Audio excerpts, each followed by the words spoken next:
VETOED here. Almost 2 years into the game, I think I've dialed my settings in for the most part and won't change them for a while. So I'm finally making an official setting video for Halo Infinite. It's going to be quick and to the point, and if I feel like something needs an explanation, I'll take a second to do that. Otherwise, I'll just simply scroll through and you can pause if you need to see something. So first thing, button layout. This is mostly bumper jumper. I forget what's changed. There's a reason it's custom. It might be because the AI scan is on D-pad or something. I think it might be something about the D-pad, but otherwise this is mostly bumper jumper. Vibration off. Auto clamber off. Just helps have a little bit more control over your clamber timing. Step jump allows you to do some tiny hops over smaller obstacles sometimes instead of a full hop. Can be useful in certain situations, but also kind of awkward and hard to control in others. You just have to be aware of it, I think, but it can allow you to move a lot faster if you use it well. Controller sensitivity, I think I'm pretty dialed in on this. I prefer lower acceleration in this game, whereas in Halo 5 I preferred using maximum acceleration, which was 5, but in this game 5 acceleration doesn't really feel good to me. I prefer using a lower setting. Zoom sensitivity and multipliers, I'll just go through them quickly.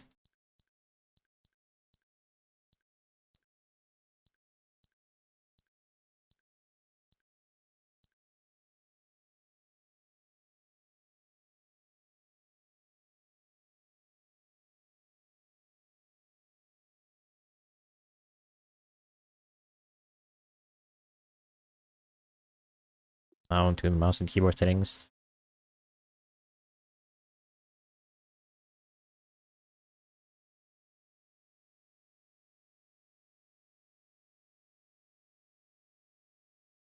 And mouse and keyboard is a slightly faster ADS multiplier.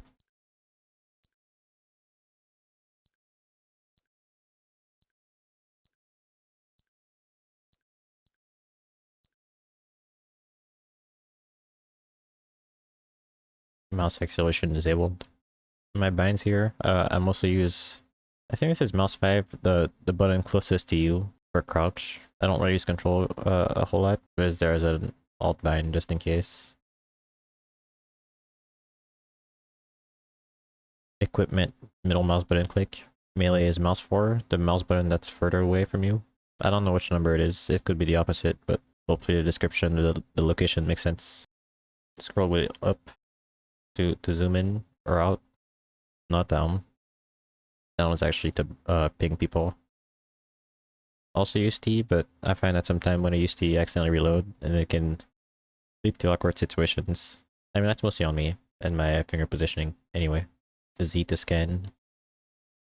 Scanning is very useful, actually. I think I'll make a separate video on that, but use scan in this game just to be aware of where things are on the map. Video setting. Maxed out FOV 120. This affects the size of your reticle. I'll take a second to showcase it here. You can see the BR reticle, but it affects all weapons, including the sniper. I personally like it when the reticle's smaller. I think it should be something that you can customize separately of the FOV. You should also be able to change the reticle itself, the shape, or at least pick from a selection from what's available in the game, since there are quite a few reticles already in the system. 120 FOV, 1080p, 60 FPS. This might seem crazy to some people, but I find that the game handles really well, and it's very light in a way. It's very responsive, and this makes it really easy to, I think, stream at a solid quality without any drawbacks, at least for a single PC system. But again, I acknowledge that if you have a really beefy rig, you should be able to handle a decently high frame rate and stream at the same time. Then again, if you're a PC company and you want to sponsor me, go ahead and feel free to email me. But otherwise, this is what I use. Yeah, I find it feels pretty good on mouse and keyboard even. I don't really feel like I like visual information by any means. I feel like my shots are pretty, I don't know, I think it's 60 is absolutely playable and the game feels generally really good. But then again, this game has a memory leak over time, so it's good to restart it regardless of what your system outputs. And here are the different graphics settings. This is just what I like visually. I find it's a good balance of what feels good and what looks good. I'll just quickly scroll through.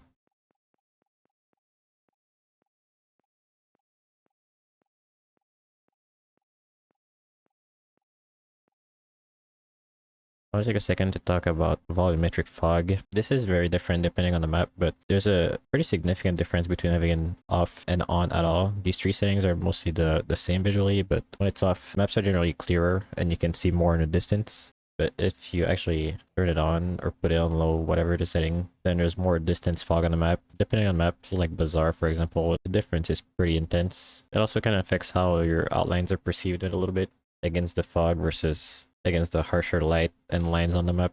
I think it really comes down to preference, but I like having it off to see the extra detail on the map, but having it off also takes a bit of away of the atmosphere, if you will.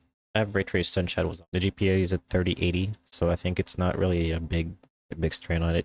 And I think it makes the game look a lot sharper in certain instances, and doesn't feel like there's a significant performance loss or anything like that, so I find that it's worth.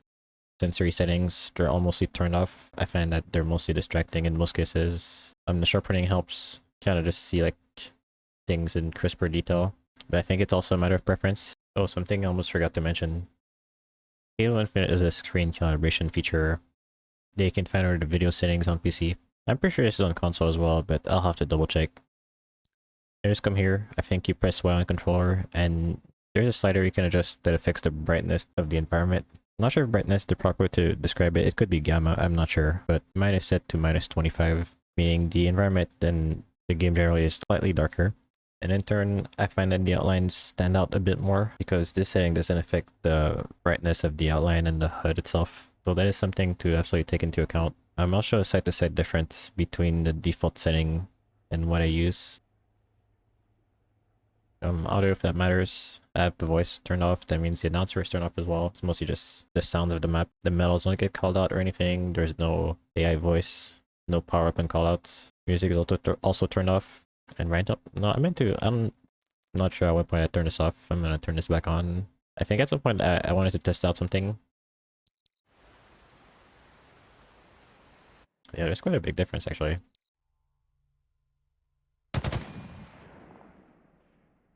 Yeah, well, as you can see, it affects pretty significantly what you hear on the map.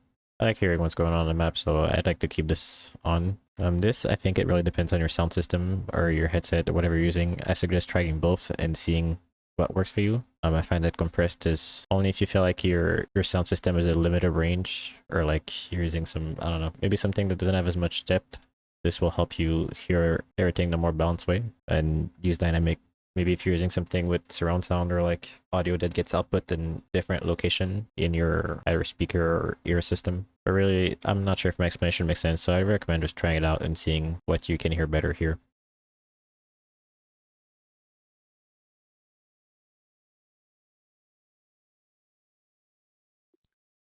This setting actually pretty significantly affects the brightness of your HUD and the text on it. Personally, I like having it there. Not all the way because certain things become opaque, but 0.9 is the brightest without things being fully opaque. So it's a good spot for clarity.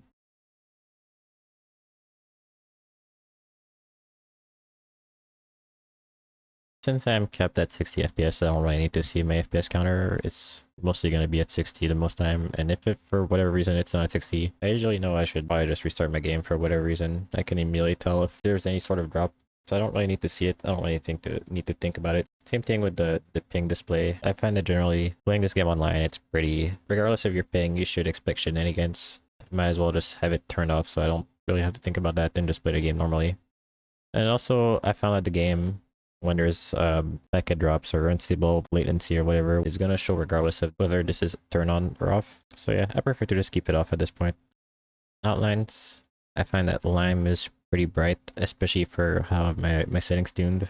I'd say some of the best outline colors are pineapple, the more saturated yellow. Lime is also really great, and for a redder color, I would pick sand yellow. I think that's how you say this. It's a more orangey red, but it feels more saturated and slightly darker. I personally like it better than vermilion. Generally, the second color between the two is the more saturated one, meaning it stands out more against bright lights. But I would advise picking the bottom one between the two that look the same. Also, try out different things, see what works for you. These are different UI settings. Your HUD has different special effects going on. This one kind of creates a slight discoloration around the edges, so there's like a sort of like a 3D red-blue effect, red-green-blue effect kind of glow going on. I find it somewhat distracting and then it looks weird on stream, so I just turn it off. So the HUD is more like solid blue lines instead.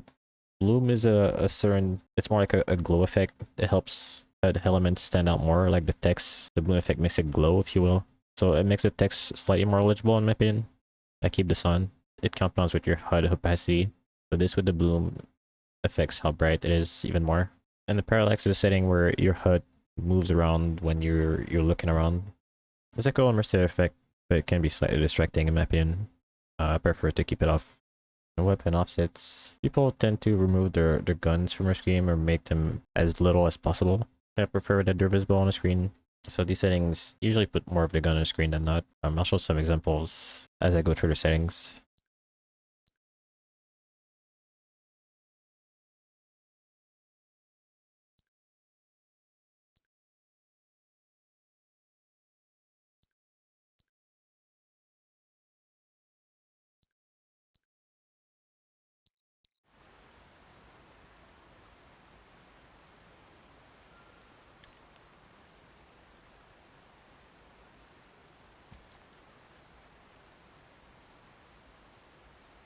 And lastly, I'm gonna show my NVIDIA settings.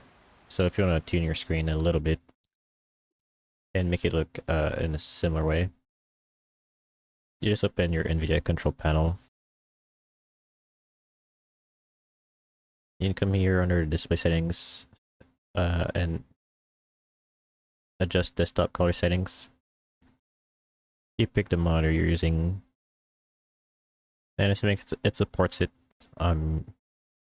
this is what I use personally. You can be absolutely free to change them however you want. Fully up to preference. I find that it's a good balance of it being vibrant and really helping the color and the outlines pop. And also this is consistently what I use across different games. It's not exactly specific to Halo Infinite, but I find that it helps justify my outline color selection and some of my settings that I use as well. And yeah, other than that, those are mostly the settings I use. If you find that this video helped, make sure to leave a like, and thank you for watching.